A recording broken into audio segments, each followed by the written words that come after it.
అంబేద్కర్ కోనసీమ జిల్లా గొంది గ్రామంలో చర్చికి వెళ్తున్నారని 6 కుటుంబాలను కుల పెద్దలు వెలివేశారు. 3 నెలలుగా ఆ కుటుంబాల పట్ల చిన్న చూపు చూస్తున్నారు. మాట వినకుండా చర్చికి వెళ్తున్నారని వాళ్ల పట్ల కుల పెద్దలు కర్కశంగా వ్యవహరిస్తున్నారు. ఆ కుటుంబాలు చర్చికి వెళ్లకూడదని కుల పెద్దలు ఇంకిత జ్ఞానం లేని గాడిద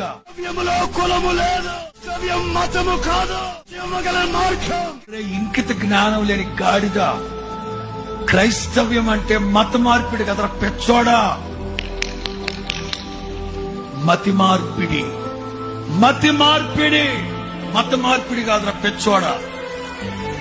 ఓ కొవ్వికి కొట్టుకుంటా ఉంటాడు ఒక్కొక్కరు. క్రైస్తవులు మత మార్పిడి ఎవడరా చెప్పింది నీకు?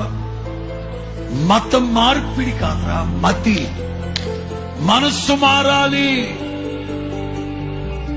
శాస్త్ర గ్రంథం ఉందే, ఇది మనిషి మనసును మార్చే గ్రంథం. ఇది మనిషి మనసులో వెలుగును కలిగించే గ్రంథం.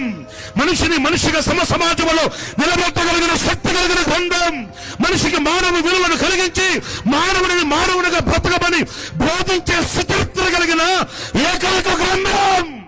అనుటకు యోగ్యుడు అర్హుడు చేతులెత్తి దండమ పెట్టగల సుచరిత్ర కలిగిన దేవునిని ప్రకటించు నజరేయుడైన యేసు